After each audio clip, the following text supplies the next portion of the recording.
welcome back to The Independent Pianist. I'm your host, Cole. I'm sorry I've used yet another clickbait title. In this case, though, it is actually true. This Prelude and Fugue comes from Fanny Mendelssohn's clavier book from 1827. You can check the description box for a link to the score on henselpushers.com. The full work is a 6-movement suite in a Baroque style.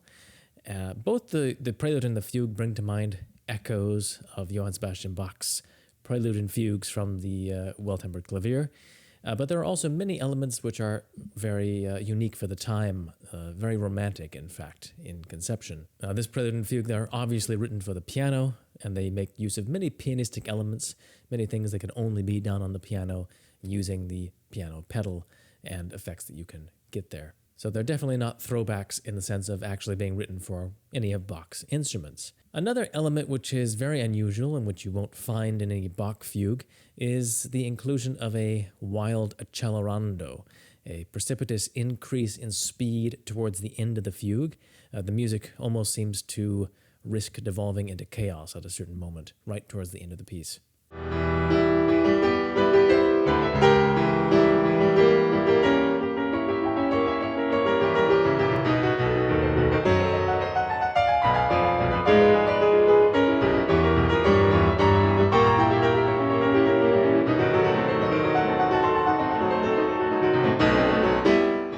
Now, for those of you who are familiar with Felix Mendelssohn's piano music, Fanny's brother, this might remind you of the first of Felix's 6 Preludes and Fugues, written between 1832 and 1837 and published in 1837, so about 10 years after Fanny had already written her Prelude and Fugue. This is also a Prelude and Fugue in E minor, and very similarly to Fanny's, it has a gradual accelerando. This time it's throughout the whole body of the fugue, before it pulls back to the slower opening tempo at the end. So an outline actually very, very similar to what Fanny does in her fugue from 10 years before. In other respects, they're very different works. The preludes are completely different, and Felix includes a Lutheran chorale hymn towards the end of his fugue. And overall, it has a very different kind of character. It's more consoling in nature, whereas Fanny's is a little bit darker, more grim, more in line with some of the magnificent minor key fugues in the Well-Tempered Clavier. At any rate, there's a little doubt that Felix got the idea for this accelerando from his sister's experiment in the Prelude and Fugue genre. I don't really know of any other composers before the brother and sister Mendelssohn who did anything like this. The closest I can think of is the fugue from the last movement of Beethoven's Opus 110 Sonata, his second-to-last sonata. In that fugue, there is also an accelerando of sorts towards the end, but there it's because the music has reduced in tempo and Beethoven is gradually bringing things back up to speed. It's still unusual to have a tempo change like that, like an accelerando in the middle of a fugue, which is generally considered to be a more structural kind of form. So maybe that was in the back of Fanny's mind when she was experimenting with her own fugue, but the effect ends up being quite striking and quite different from anything anyone had tried before in this genre. I say that guardedly, so if anyone knows of another fugue that predates Fanny's fugue from 1827 in which there is an accelerando like this, please do let me know. I'd be very interested to hear that. Just leave me a comment below. Now, of course, this was the time in the late 1820s that Felix was at work on his famous revival of Johann Sebastian Bach's St. Matthew Passion. So it very much makes sense that they both were interested in writing in a neo-Baroque manner. Again, I don't mean to be too flippant when I say that Felix stole the idea from Fanny. I mean, they were very, very close as musical confidants. They very frequently exchanged ideas and did things in a similar manner. Fanny, being slightly the elder, very frequently, I think, did start many of these trends, such as the idea of the song without words, that may in fact have originated with Fanny as well. Really, they're both incredibly imaginative and incredibly wonderful composers. So there's not much to choose between their 2 E minor fugues, besides the obvious similarity in the freedom of tempo. They're entirely different creations. Both are very serious fugues as well, and this was actually rather rare at the time. Both of the siblings took great trouble to carefully craft very complex and rigorous fugues in which independence of the voices and true counterpoint remains the main point throughout 90% of the length of the works. This is worth mentioning because it was not always the case in the 19th century. There are many examples from composers of that time of what I would call faux fugues, kind of fake fugues, that are written kind of in the style of how you would improvise a fugue. You know, when you try to improvise a fugue, it's impossible to really maintain 3 or 4 independent voices at the same time. You just have to kind of suggest a fugal texture and then have the subject entries appearing to kind of hold the whole structure together. The last movement of Schubert's Wanderer Fantasy is a great example. He writes a fugal exposition but then just basically gives up and goes on in a virtuoso manner, just suggesting fugal entries. Another example is the fugue at the end of Brahms's Handel Variations, and also the fugue in Liszt's Fantasia and Fugue on the name Bach. Even Bach himself wrote some faux fugues. You know, if you think of his early organ toccatas, like the famous Toccata and Fugue in D minor or the Toccata and Fugue in C major, those are fugues which are much less rigorous than his later ones.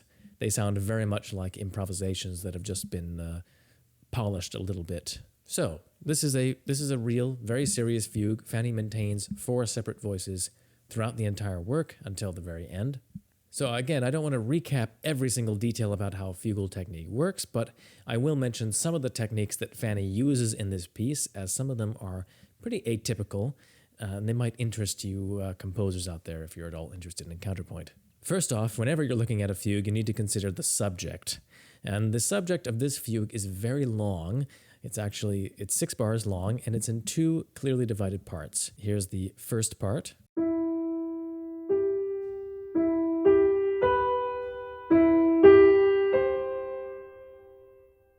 And here's the second half.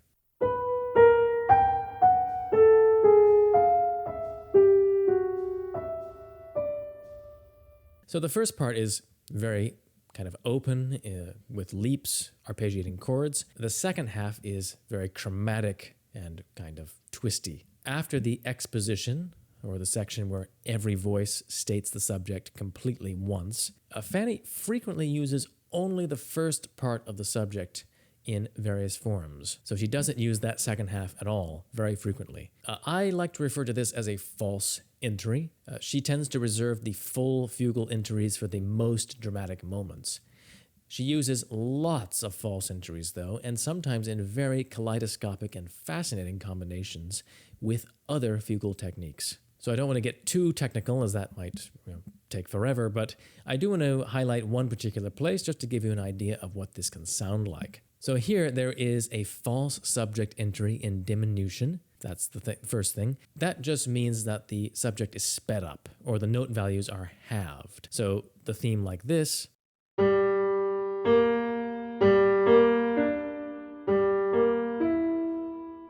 becomes this twice as fast.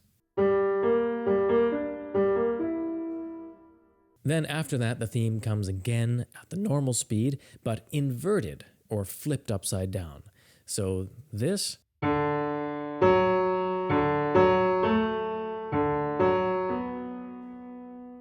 becomes this.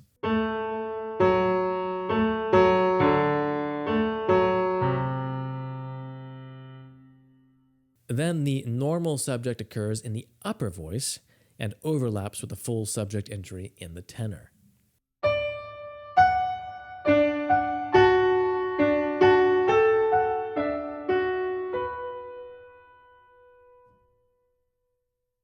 So when you hear everything together, it sounds like this.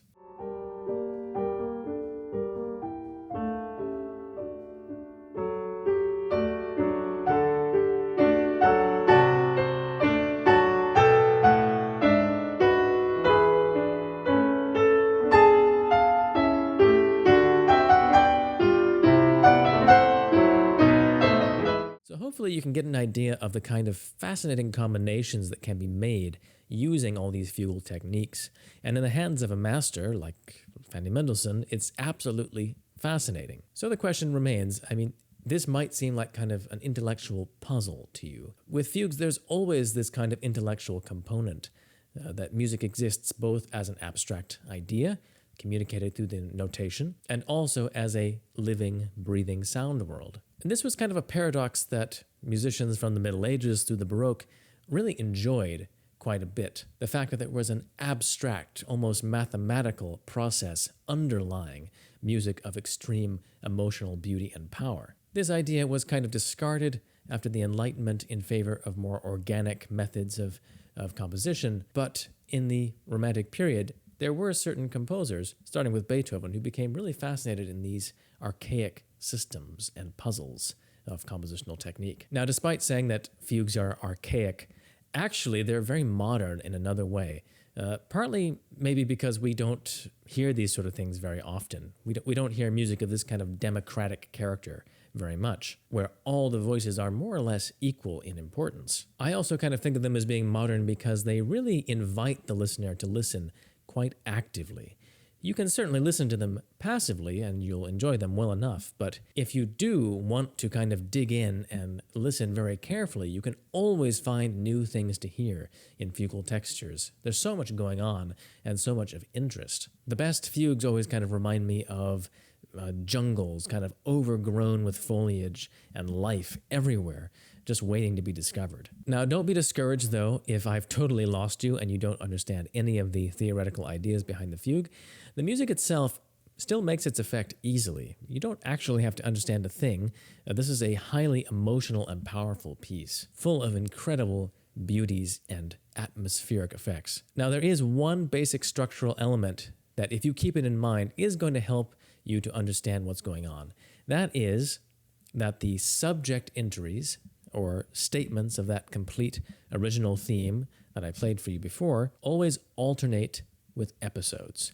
And in the episodes, there is free material which is combined with fragments of the subject and counter-subject. And that's really all there is, alternations between the subject and episodes. And I always try to bring the subject out very clearly when it appears.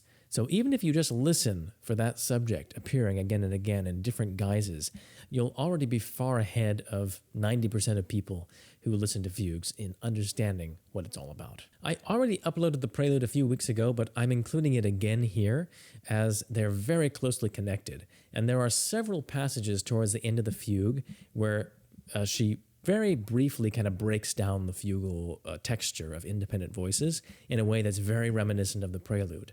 So obviously she was trying to bind the pieces together. So to sum up, this is a wonderful Prelude and Fugue. I hope you like it as much as I do. I just loved practicing it. And this deserves to be played and recorded far more than it has been up to now. In fact, I don't think I know of a single recording or performance of this Prelude and Fugue before I made this one. Anyway, it would make a wonderful alternative in auditions and competitions to one of the more well-known ones by Bach or one of his contemporaries. It's certainly equal in difficulty and equal in emotional effect as well. So I hope you enjoyed that, and please do comment if you have any thoughts about this project, about any of Fanny Mendelssohn's compositions, or whether you prefer Fanny's or Felix's E minor fugues. I'd be very interested to hear any comments that you might have. That really helps me to continue bringing you this content too. The more comments, the more views that I'll get as well. Other ways to support the channel, you can just hit the like button and the subscribe button, and you can support the channel financially on patreon.com, www.patreon.com/independentpianist. Thank you to all my current Patreon supporters. I really couldn't do this without you, so thank you very, very much. So stay tuned for the complete performance of Fanny Mendelssohn's Prelude and Fugue, and see you next week. Take care.